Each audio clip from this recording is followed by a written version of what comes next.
এমন 5টি আমল সম্পর্কে আজকে আলোচনা করতে চাই যে 5টি আমল আপনি যদি করতে পারেন আল্লাহ তাআলা আপনাকে তার স্পেশাল ফোর্স দিয়ে, তার স্পেশাল অ্যাঞ্জেলস দিয়ে, ফেরেশতা দিয়ে আপনাকে আল্লাহ তাআলা প্রোটোকলের জন্য আলাদা একটা ব্যবস্থা করে দেবেন। সুবহানাল্লাহ পড়ুন আপনারা সবাই। আল্লাহ আপনাকে প্রোটেকশন দিবেন, আল্লাহ আপনাকে সমস্ত বালা থেকে, মুসিবত থেকে, ডেঞ্জার থেকে, বিপদ থেকে মুক্তি দান করবে। পড়েন সবাই সুবহানাল্লাহ। 5টা আমল জাস্ট আমরা কান দিয়ে শুনবো তা নয়, এটা আমরা আমাদের ব্যক্তিগত জীবনে ইমপ্লিমেন্ট ঘটাবো, এটাকে আমরা আমাদের লাইফে অ্যাপ্লাই করব। বলেন সবাই ইনশাআল্লাহ।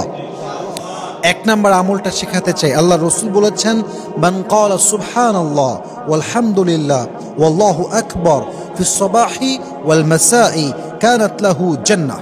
আল্লাহ রসুল বলেছেন, যেই বান্দা সকাল এবং সন্ধ্যায় পড়ে সুবহানাল্লাহ, আলহামদুলিল্লাহ এবং আল্লাহু আকবার, বান্দার জন্য আল্লাহ তাআলা জান্নাতটাকে অবধারিত করে দেয়। পড়েন সবাই সুবহানাল্লাহ।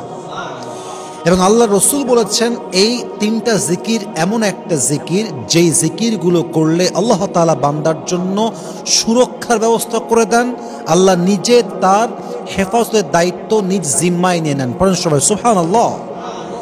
অতএব এই 3টা জিকির বেশি বেশি পাঠ করবেন। ইভেন কোরআনে আসছে, আলা বিযিকরিল্লাহি তাতমাইন্নুল কুলুব, মনের প্রশান্তি পাওয়ার জন্য আল্লাহর জিকিরটাই হচ্ছে সবচাইতে উত্তম উপায়।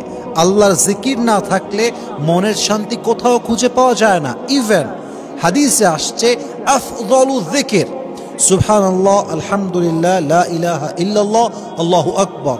এই 4টা জিকির আল্লাহর কাছে সবচাইতে প্রিয়, আল্লাহর কাছে সবচেয়ে বেশি পছন্দের। সুবহানাল্লাহ পড়বেন না আপনারা? তাহলে আমরা সকাল সন্ধ্যা এই জিকিরগুলো পাঠ করব। 2 নাম্বার আয়াতুল কুরসি। 3 নাম্বার পারার প্রথম পৃষ্ঠাতে আছে, অনেকের মুখস্থ আছে, অনেকের নেই। যারা জিন থেকে বাঁচতে চান, যারা বিপদ থেকে বাঁচতে চান, যারা মুসিবত থেকে বাঁচতে চান, আয়াতুল কুরসির আমলটা অবশ্যই করতে হবে। ইভেন আয়াতুল কুরসি এমন একটি আমল যে আমলটা আপনাকে জিনের হাত থেকে বাঁচাবে।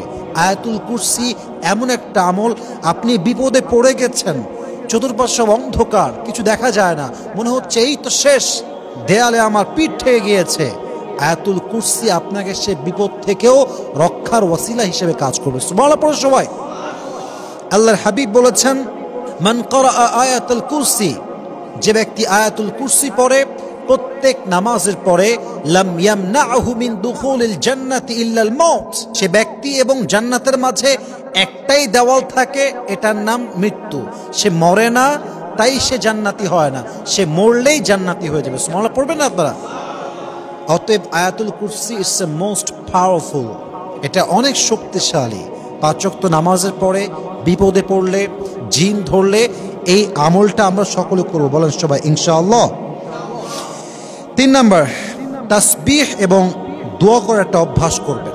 তাসবিহ পাঠ করা, আল্লাহর কাছে দোয়া চাওয়া, আল্লাহর কাছে পানাহ চাওয়ার একটা অভ্যেস করবেন। যেই বান্দা আল্লাহর কাছে যত বেশি পানাহ চায়, আল্লাহ তাকে বিপদ মুক্ত করেন, আল্লাহ তাকে আযাব মুক্ত করেন, আল্লাহ তাকে শয়তানের ওয়াসওয়াসার থেকে মুক্তি দান করে। পড়েন সবাই সুবহানাল্লাহ। হাদিসে আসছে, মান ক্বালা রব্বি আউযু বিকা মিন কুল্লি শাইইন ফিস সাবাহি ওয়াল মাসাই হাফিজাহুল্লাহ, যেই বান্দা প্রত্যেক দিন সকাল এবং সন্ধ্যায় পড়ে, আপনারা আমার সঙ্গে পড়বেন, খুবই সহজ দোয়া, আউযু বিকা মিন কুল্লি শাইইন।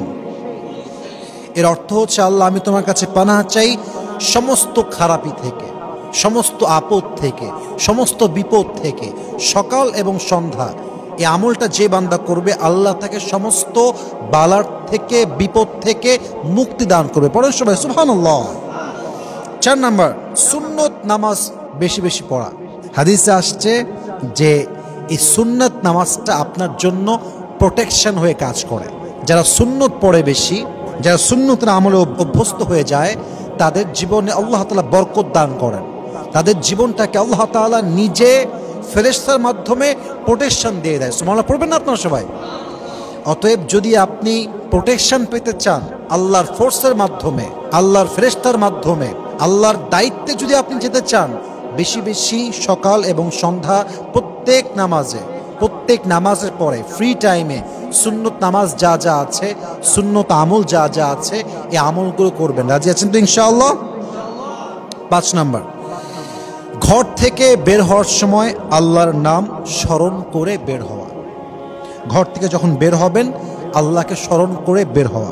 আল্লাহ রাসূল বলেছেন, ইদা খরাজা আহাদুকুম মিন বাইতিহি ফালিয়াকুল বিসমিল্লাহ ফায়ুকালু লাহু ওয়াইকা ওয়া হাফাযাহু।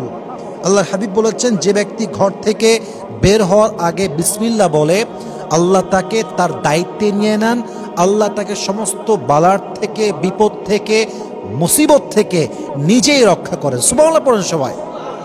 অতএব মাথায় রাখতে হবে, বাড়ি থেকে বের হওয়ার পূর্বে অবশ্যই আল্লাহকে স্মরণ করবেন, সকলেই দোয়া পাঠ করবেন, এবং যে আমলগুলো শিখালাম, আয়াতুল কুরসির আমল, সকাল সন্ধ্যার আমল, সুন্নতের আমল, বাড়ি থেকে বের হওয়ার সময়ের আমল, যে আমলগুলো বললাম প্রত্যেকটা আমল আমরা করব। আল্লাহ আমাদের সবাইকে বিপদ মুসিবত বালার থেকে হেফাজত করুক। আমরা সকলেই জবান খুলে পড়ছি আমিন।